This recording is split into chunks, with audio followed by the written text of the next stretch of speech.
কিন্তু ভ্রাতা, যদি আপনি নগর ত্যাগ করে চলে যান তবে রাজসুযোগ্য হতে পারবে না। সহদেব, যদি গাভী না থাকে তবে নগর পুজোই হতে পারবে না। 1,00,000 গাই একত্রিত না হলে আমরা নগরে পূজা করতে পারবো না। কিন্তু ভ্রাতা, আপনি ভবিষ্যতের কথাও তো একবার বিচার করুন।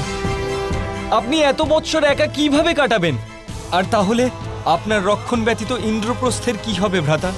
কর্তব্যের দ্বারা ভবিষ্যৎ নির্মাণ হয় সহদেব, ভবিষ্যৎ দ্বারা কর্তব্য নয়। তুমি ইন্দ্রপ্রস্থের ভবিষ্যৎ নিয়ে চিন্তিত সহদেব? তুমি তো ভবিষ্যৎ জানতেই পারো। ভবিষ্যৎ স্পষ্টরূপে কেউ জানতে পারে না ভ্রাতা,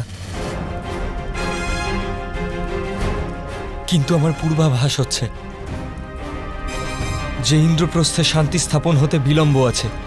ভীষণ ঝড় উঠতে চলেছে এখানে। যদি সেই অবস্থায় আপনি রক্ষা করার জন্য না থাকেন,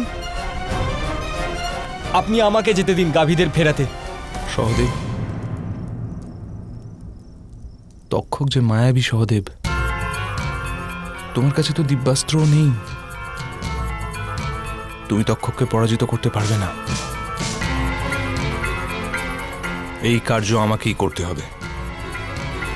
আমাদের নগর পুজো শীঘ্রই সম্পন্ন করতে হবে। জ্যেষ্ঠ ভ্রাতাকে সিংহাসনে বসাতে হবে শীঘ্রই। কিন্তু জ্যেষ্ঠর পরিস্থিতিও তো একবার বিচার করে দেখুন ভ্রাতা। যখন উনি জানতে পারবেন যে ওনাকে রাজা করার জন্য আপনি এত বড় বলিদান দিয়েছেন, জ্যেষ্ঠর মানসিক স্থিতি কি হবে ভ্রাতা?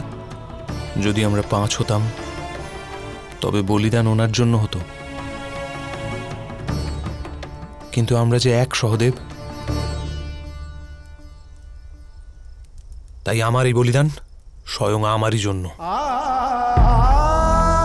পথ ছাড়ো সহদেব।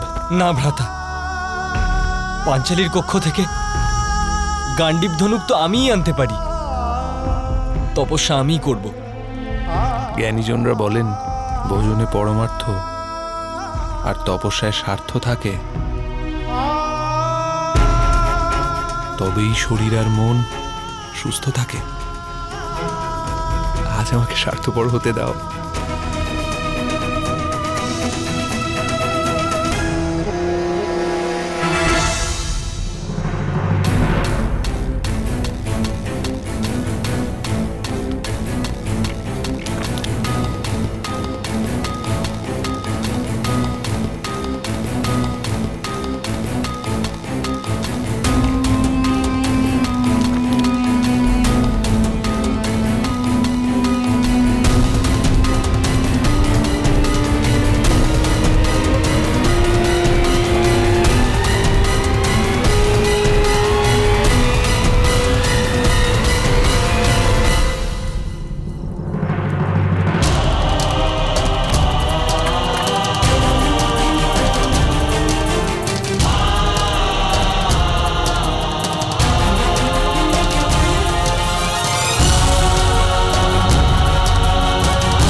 যে আর্যকে প্রতিজ্ঞা ভঙ্গ করতে হলো।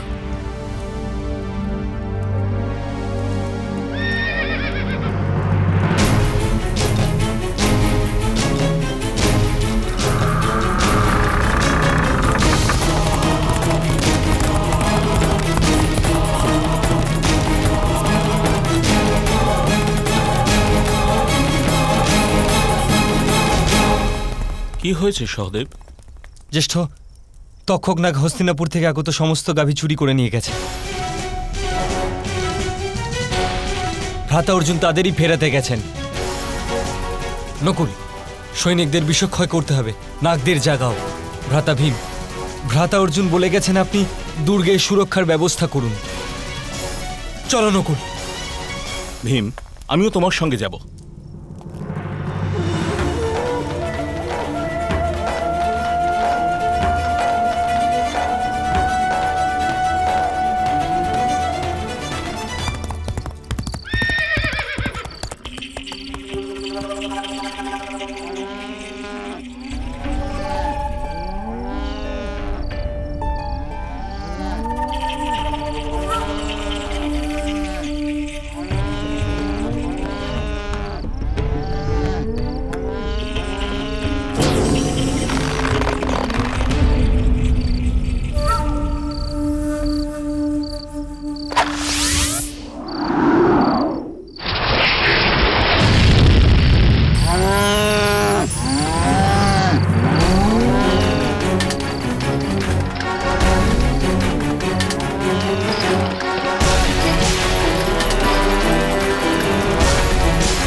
অগ্নিচক্র থেকে কোনো নাগ অক্ষত বেরোতে পারে না তক্ষক।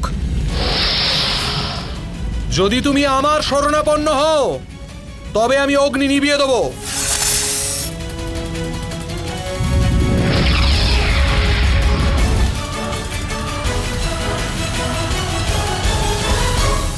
তোমার শরণ মনুষ্যের শরণ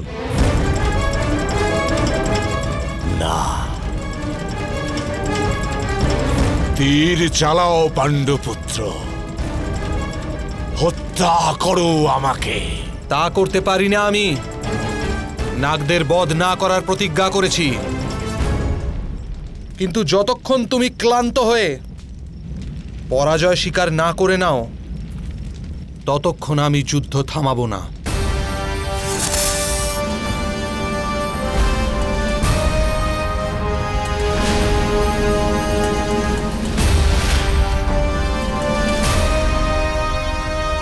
আমি এখনকার মতো পরাজয় স্বীকার করছি পাণ্ডুপুত্র।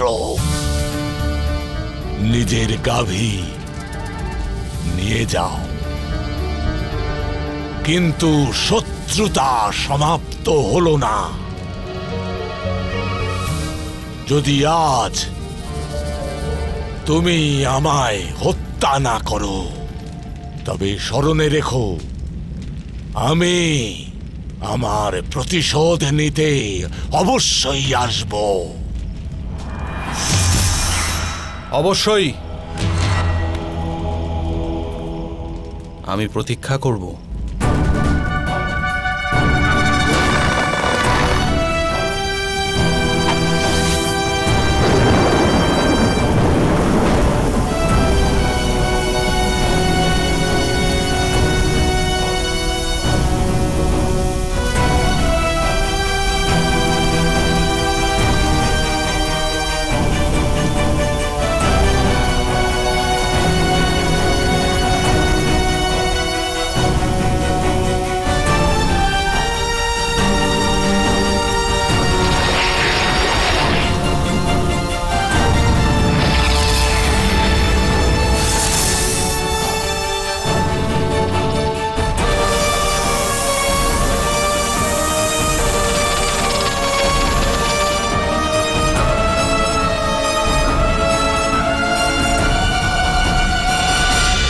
महाभारत